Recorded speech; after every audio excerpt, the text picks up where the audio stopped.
Senior تجزیہکار Ehtesham ملک صاحب نے بھی ہمیں جوائن کیا۔ احتشام ملک صاحب، آپ کا بہت شکریہ وقت دینے کے لیے۔ جسٹس یحییٰ افریدی کا نام سامنے آ چکا ہے، تیسرے موسٹ سینئر جج ہیں۔ جسٹس منیب اختر کا نام کسی نے بھی نومینیٹ نہیں کیا، جبکہ جسٹس منصور علی خان کا نام کمیٹی میں صرف ایک ممبر کی جانب سے جو بیرسٹر کامران مرتضیٰ ہیں ان کی جانب سے نامزد کیا گیا تھا۔ آپ کس طرح دیکھتے ہیں اس خصوصی کمیٹی کے فیصلے کو؟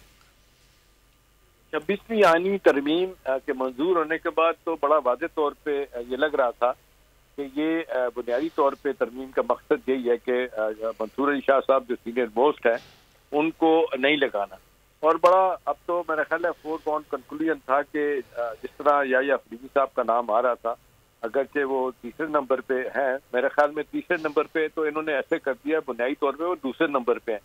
جب آپ نے دیکھا کہ وہ جب پشاور ہائی کورٹ کے چیف جسٹس تھے، جب ان کی نامینیشن ایلیویشن ہوئی تھی سپریم کورٹ کے جج کے لیے، تو وہ سینئر موسٹ تھے۔ اس کے بعد جسٹس منیب آئے تھے، لیکن ہوا یہ تھا کہ ان کا نام جسٹس منیب کو لے آئے اور جسٹس یحییٰ کو بعد میں لے کے آئے، تو ریزلٹنٹلی پھر ان کا نام تیسرے پہ آ گیا، اگرچہ وہ دوسرے نمبر پہ تھے۔ بہرحال اب یہ تین ناموں میں سے جو طے کیا گیا تھا، اب جو 12 رکنی کمیٹی نے فیصلہ کیا اور جو پارلیمانی کمیٹی بن گئی تھی، یہ وہی پارلیمانی کمیٹی ہے کہ جو یہ کیا کہنا چاہیے 18ویں ترمیم کے بعد 19ویں ترمیم عدلیہ نے انگوٹھا گردن پر رکھ کے رکھوائی تھی، جس کا بنیادی مقصد یہ تھا کہ پارلیمانی کمیٹی ختم، پارلیمان کا نظام اپنا خصوصی طور پہ ان کا سجیسٹ کرنا ختم۔ ساری دنیا میں سینئر ججز جو ہوتے ہیں سپیریئر کورٹ کے، ان کی تعیناتی پارلیمان کرتا ہے، پارلیمنٹ کرتی ہے، لیکن یہ 19ویں ترمیم میں سپریم کورٹ نے ختم کروا دیا تھا، جس کو آج یہ ریوائیو کر دیا گیا۔ ساری دنیا جس طرح کرتی ہے اس طرح ہی پاکستان نے کیا۔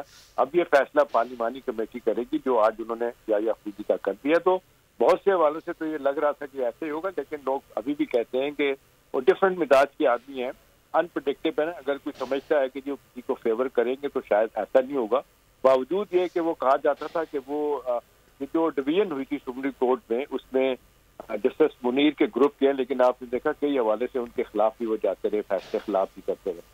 تو اس لیے آج سے دیکھا جائے تو ان کی تعیناتی حکومت کے لیے تو اچھی ہے، اپوزیشن کے لیے جس کو کہنا چاہیے، جو لگ رہا تھا کہ یہ جو ڈر حکومت کو تھا کہ جی اگر منصور علی شاہ صاحب آتے ہیں تو پھر جس طرح کہا گیا، اور آپ نے دیکھا کل پرائم منسٹر نے بھی کہا کہ جی سارے خدشات ہمارے دور ہو گئے ہیں، ساری چیزیں ٹھیک ہو گئی ہیں۔ خواجہ آصف بھی یہی کہتے تھے کہ جی یہ جس طرح بانی پی ٹی آئی کہتے رہے کہ جی منصور علی شاہ صاحب آئیں گے اور یہ جو 2024 کا الیکشن ہے اس کو نل اینڈ وائڈ ڈکلیئر کرائیں گے، اس کا آڈٹ ہوگا، یہ ختم ہو جائے گی، پھر ہماری یعنی پی ٹی آئی کی حکومت آ جائے گی۔ اس تناظر میں دیکھا جائے تو حکومت نے جس انداز سے یہ ترمیم کروائی ہے، اور ظاہر ہے اس پہ کوئی اختلاف کرے، کسی کو اچھا لگے برا لگے، یہی جس کو کہتے ہیں جمہوریت کا حسن ہے کہ جو میجورٹی میں لوگ ہوتے ہیں وہ اپنا فیصلہ کرواتے ہیں۔ تو پارلیمنٹ یہ فیصلہ آیا اور اس کو سب قبول کریں گے۔ آپ نے دیکھا کہ جو کمیٹی بن گئی تھی اس میں پی ٹی آئی بھی شامل ہو گئی تھی، لیکن آپ نے دیکھا کہ وہ کچھ فیصلے نہیں کر پاتے۔ کل انہوں نے کمیٹی میں نام دیا، آج انہوں نے اس کو بائیکاٹ کر دیا،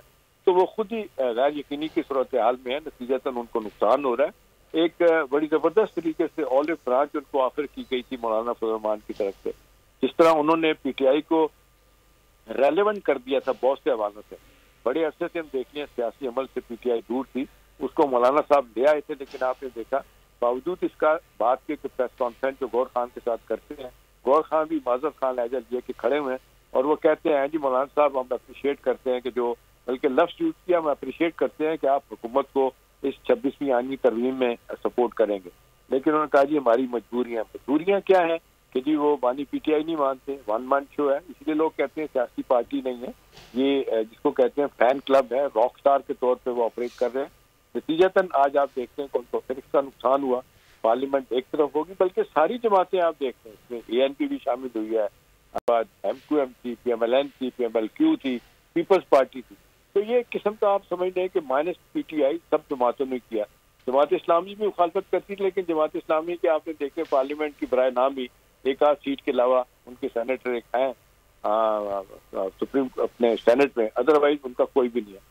لہٰذا ہم یہ کہہ سکتے ہیں کہ میجورٹی جو پارلیمنٹیرین کی ہے انہوں نے فیصلہ کیا، اور پھر یہ طے ہو گیا تھا کہ 12 رکنی کمیٹی پرپورشنیٹ ریپرزنٹیشن کے حساب سے سب نے اپنے نام دیے، سب جماعتوں کی طرف سے، تو آج ان کی طرف سے فیصلہ آ گیا، اور ظاہر ہے اس لحاظ سے خوشائن فیصلہ ہے کہ پرائم منسٹر صاحب اس کو کل اوکے کر دیں گے، پرسوں وہ صدر کو بھیج دیں گے اور پھر اس کا نوٹیفیکیشن جاری ہو جائے گا، اور یا فریدی جو ہے نا وہ بن جائیں گے چیف جسٹس آف پاکستان. اگلا سوال ہے منصور علی شاہ صاحب اور جسٹس منیب کیا رہیں گے. بظاہر تو نہیں لگتا کہ وہ جونیئر کے انڈر کام کریں گے, تو بہت لوگ یہی کہہ رہے ہیں کہ شاید وہ اس کے بعد ریزائن کر جائیں. اب اس میں بہت ساری چیزیں ہیں, آگے چل کے کیا ہوگا, فردر ڈویژن ہوگی سپریم کورٹ کے اندر. وکلا اپنی ایک تحریک چلانے کی بات کر رہے ہیں. اگر آپ یاد کریں 9 مارچ 2007 کو جب وکلا کی تحریک جمعے والے دن چلی تھی اور اس وقت نواز شریف صاحب نے لاہور سے آنا تھا, تو سارے وکیل اکٹھے تھے اور اس وقت اسٹیبلشمنٹ بھی ان کا ساتھ دے رہی تھی. نتیجہ تن وہ بحالی ان کی ہو گئی تھی ججوں کی, اور 200 جج آ گئے تھے. پھر جس طرح اعتزاز احسن کے بغول ان ججوں نے جو موج لگائی, اپنے جس کو کہتے ہیں لائک مائنڈیڈ ججوں کے پاس اپنی تاریخیں لگواتے تھے, اور جو 5 لاکھ فیس لینے والا وکیل تھا اس نے 50 لاکھ روپیہ بنایا. تو اب ظاہر سی بات ہے کچھ لوگوں کا خیال ہے اس کے بعد ججز کی تحریک چلائے, اپنا وکلا تحریک چلائیں گے, پھر دوبارہ سے ایسے ہی ہوگا. لیکن سیاسی تاریخ پاکستان کی بڑا واضح طور پہ بتاتی ہے کہ ہر قسم کی تحریک کے لیے اگر اسٹیبلشمنٹ ساتھ نہ ہو تو کچھ نہیں ہوتا. یہی وجہ ہے کہ آپ نے دیکھا بانی پی ٹی آئی نے 20 مرتبہ کال دی کہ احتجاج کریں گے, آپ نے دیکھا احتجاج کے لیے کوئی نہیں آیا. ایون ان کے لیے مخالفت اتنی زیادہ ہو گئی ہے کہ جناب یہ آپ انتہائی تعاون کی میٹنگ ہوتی ہے اور اس میں بھی کہتے ہیں کہ وہ احتجاج کریں, لوگ نہیں آئے. تو بہت سے حوالوں سے ایون پیلسٹائن پہ کانفرنس ہوتی ہے اس پہ وہ نہیں آئے. تو میرے خیال ہے پی ٹی آئی نے اپنا نقصان کیا ہے. اور آج آپ دیکھتے ہیں کہ حکومت ابھی مجبور ہو گئی تھی کہ جی وہ سمجھتی تھی کہ سپریم کورٹ اس نہج پہ چلی گئی ہے کہ وہ پارلیمنٹ کا راستہ روک دیا گیا, پارلیمنٹ کی کوئی بات نہیں مانی جا رہی, جو سجیشن آتی تھی اس کو روکتے تھے. اور واقعتاً جو ہم دیکھتے ہیں ماضی میں جوڈیشل ایکٹیویزم جو افتخار چودھری کے زمانے میں تھا وہ آج کل ہو گیا تھا. اور یہ مجھے کہنا پڑے گا کہ ایک لاہوری گروپ ہے, آپ دیکھتے ہیں لاہور میں جو لوگ بیٹھے ہوئے ہیں وہی فیصلے کرتے ہیں, لاہور کے جو وکلا ہیں وہی فیصلے کرتے ہیں. آپ ذرا دیکھنا شروع کر دیں, ڈاکٹر نثار صاحب کو دیکھیں, کھوسا صاحب کو دیکھیں, اس کے بعد آپ دیکھ لیں الٹیمیٹلی منصور علی شاہ صاحب دیکھ لیں. تو یہ سارے لوگ وہی گروپ ہے جو اس کو چلایا کرتا تھا. لیکن آج آپ نے دیکھا کہ یہ گروپ اس لحاظ سے ٹوٹ گیا کہ فیصلہ جو پارلیمانی کمیٹی نے کیا وہ ایک انڈیپینڈنٹ فیصلہ ہے. اس لحاظ سے فیصلہ ہے کہ آئین کے بل کے مطابق ہے. 26ویں آئینی ترمیم بتاتی ہے کہ وہ رول ختم ہو گیا. مجھے یاد ہے یہ کوئی 10-12 سال پہلے الجہاد ٹرسٹ کے ایک وکیل ہوتے تھے بہاول خیری صاحب, وہ کیس لے کے گئے تھے سپریم کورٹ میں کہ جی ججز کی تعیناتی اور سپریم کورٹ کے چیف جسٹس کا پرنسپل سینیورٹی کی بیس پہ ہونا چاہیے. اس سینیورٹی کے بیس کو آپ نے دیکھا 26ویں آئین ترمیم نے ختم کر دیا.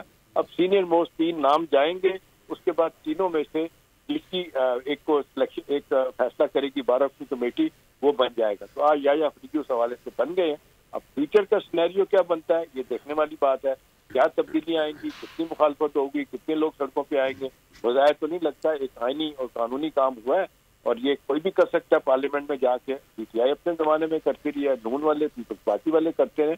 تو میرا خیال ہے اب بظاہر تو اس کو فیصلے کو سب کو ماننا پڑے گا. جی اچھا احتشام صاحب, وکلا کا رد عمل آپ کیا دیکھ رہے ہیں, آپ کا تجزیہ کیا کہتا ہے؟